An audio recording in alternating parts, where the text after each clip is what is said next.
Nous sommes aujourd'hui, en revanche, à Obernai. Bio-Obernai, Maurice Meyer, organisateur. C'est la 7e édition. Oui, bonjour. Effectivement, c'est la 7e édition. Donc, nous avons démarré en 2004. On est à peu près à 200, 220 exposants. Et donc, on maintient à peu près le même nombre d'exposants. Par contre, on les sélectionne en fonction du sujet choisi, du thème et de leur intérêt. Jusqu'à dimanche, Maurice organise le tout. Qu'est-ce que les gens vont venir rechercher ici, Maurice ?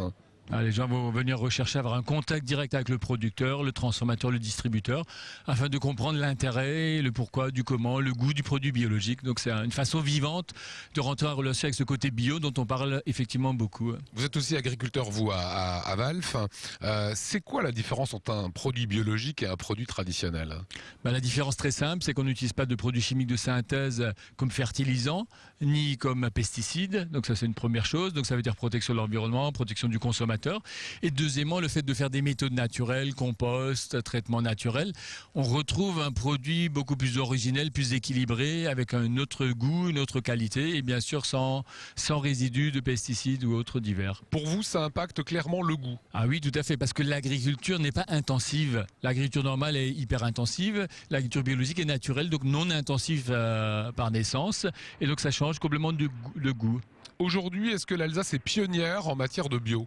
L'Alsace est bien positionnée en matière de bio, donc on est à peu près à 4% de surface bio, alors que la moyenne française est à 2,5%. Par contre, on est vraiment pionnière en termes de viticulture, où on atteint les 10-12%, ce qui est vraiment très impressionnant. Donc c'est la deuxième région française, je crois, en termes de viticulture. Une étude récente montrait que le bio était quasiment 40% plus cher que les autres produits. Est-ce que le bio est complètement inaccessible à des petites bourses ?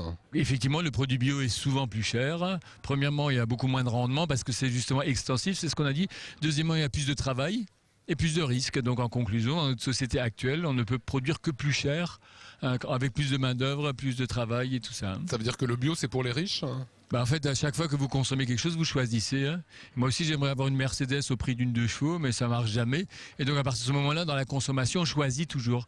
Donc, nous avons de plus en plus de consommateurs quand même qui choisissent le produit bio et naturel parce qu'ils protègent l'environnement et parce qu'ils protègent leur santé. Bio-Obernai, c'est donc des produits, c'est également des vêtements bio ? Tout à fait.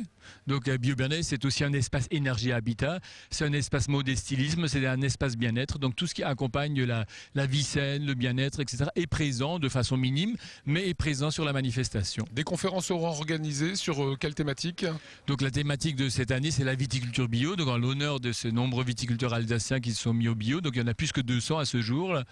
Et donc toutes les conférences vont tourner autour du vin, de la viticulture, de la santé, de la cuisine et de la gastronomie. Et soirée de gala ce soir avec Thierry Schwartz, il me semble. Tout à fait, donc le chef étoilé d'Obernai qui est juste installé à 3 minutes d'ici, nous prépare une petite soirée de gala ce soir, mets et vin, spécial Bio-Obernai, avec 5 vins bio qui vont être présentés et les viticulteurs en personne d'Auvergne, de Franche-Comté, d'Alsace seront présents pour vous présenter les vins. Voilà, merci Maurice.